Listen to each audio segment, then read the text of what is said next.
चमकपुर गांव में गोपाल नाम का एक लड़का रहता था।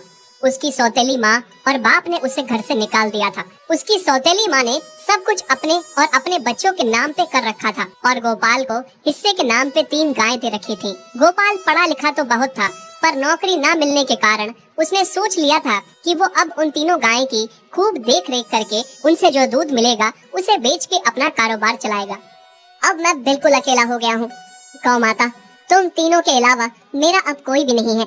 बस मेरा घर चलाने के लिए तुम तीनों को मेरी मदद करनी होगी। तीनों गायें बहुत ही हट्टी कट्टी और जवान थी और रिश्ते में भी एक दूसरे की बहनें लगती थी। चंपा, चमेली और मैना। मैना सबसे बड़ी और समझदार गाय थी। चंपा गर्भवती थी और चमेली को अभी अभी बच्चा हुआ था। वो दूध दे रही थी, जिसके दूध को बेच के गोपाल का थोड़ा बहुत घर चल रहा था। पर गोपाल को अब चंपा और मैना पे पूरा भरोसा था कि जब उनका बच्चा हो जाएगा तो वो खूब दूध देने लगेंगी और जिससे उसका कारोबार अच्छे से सेट हो जाएगा। देखा चमेली बहन, हमारे मालिक को कितनी उम्मीदें हैं हम तीनों से। हाँ चंपा, सुना मैंने, मालिक ने हमसे कितनी सारी उम्मीदें लगा रखी हैं। और उम्मीद रखी भी क्यों ना, कितना समय खर्च करते हैं मालिक हम पे और कितनी सेवा करते हैं हमारी, कितना खिलाते पिलाते हैं हमें, और फिर हम मालिक की उम्मीदों पे खरा ना उतरेंगी तो धिक्कार है हमारी जिंदगी पर। सही कह रही हो बहन तुम। चलो हम तो मालिक के लिए कुछ ना कुछ कर ही लेंगे। तुमने बच्चा दे दिया है, दूध भी दे रही हो, मैं भी गर्भवती हूँ। थोड़े दिनों में मैं भी बच्चे को जन्म दे दूंगी, फिर दूध भी देने लगूंगी। लेकिन इस मैना दीदी को देखो, हम दोनों से बड़ी है, एक बार भी बच्चा ना दे पाई आज तक। क्या इसका फर्ज नहीं बनता मालिक के लिए कुछ? ये तो बड़ी है, हमसे ज्यादा इसको मालिक के लिए करना चाहिए था, लेकिन हम छोटी होकर इतना सोच रहे हैं। तुम दोनों ऐसा क्यों कह रही हो? क्या गलत कह रहे हैं हम? सही तो कह रहे हैं। कितने सालों से बांझ पड़ी हो तुम, ऐसा कैसे कह सकती हो तुम? बच्चा देना ना देना मेरे हाथ में थोड़ी ना है। मैं भी तो माँ बनना चाहती हूँ ना। मैं भी चाहती हूँ कि दूध दूँ और मालिक को मेरे दूध से कुछ फायदा हो।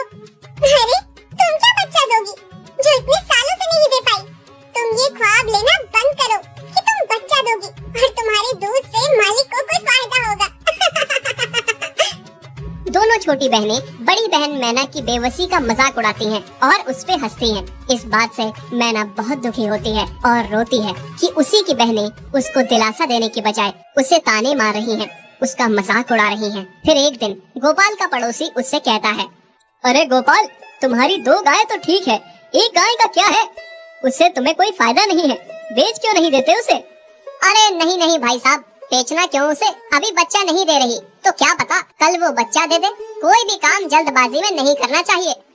अरे नहीं गोपाल, मेरे कहने का ये मतलब था कि तुम्हें अपना कारोबार जल्द खड़ा करने की जरूरत है, क्योंकि तुम्हारे घर वालों ने तुम्हारे साथ जो कुछ भी किया वो बहुत गलत था। अब तुम्हें जो भी करना है अकेले ही करना है।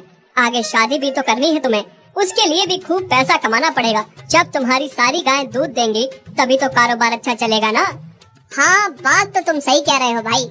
मेरी मानो तो तुम अपनी गायों को क्रॉस करवा के देख लो, शायद उससे बच्चा हो जाए।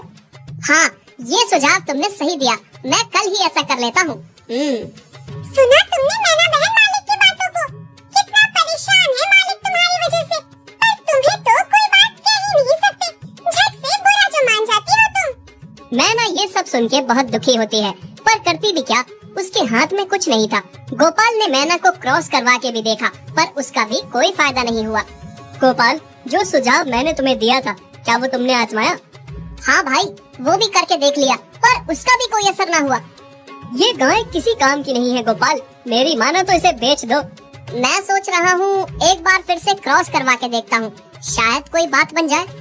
देख लो, पर मुझे नहीं लगता। देखा, इन लोगों को भी पता चल गया, तुम बच्चा नहीं दे सकती, तुम बांझ ही रहोगी। सही कह रही हो तुम दीदी, इतने जतन करने के बाद भी बच्चा नहीं हो रहा, तो अब क्या होगा? गोपाल मैना को एक बार फिर से क्रॉस करवा लेता है।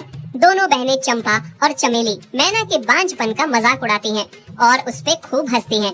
फिर एक दिन मैना चमेली के बच्चे के साथ खेल रही थी कि तभी चंपा देख लेती है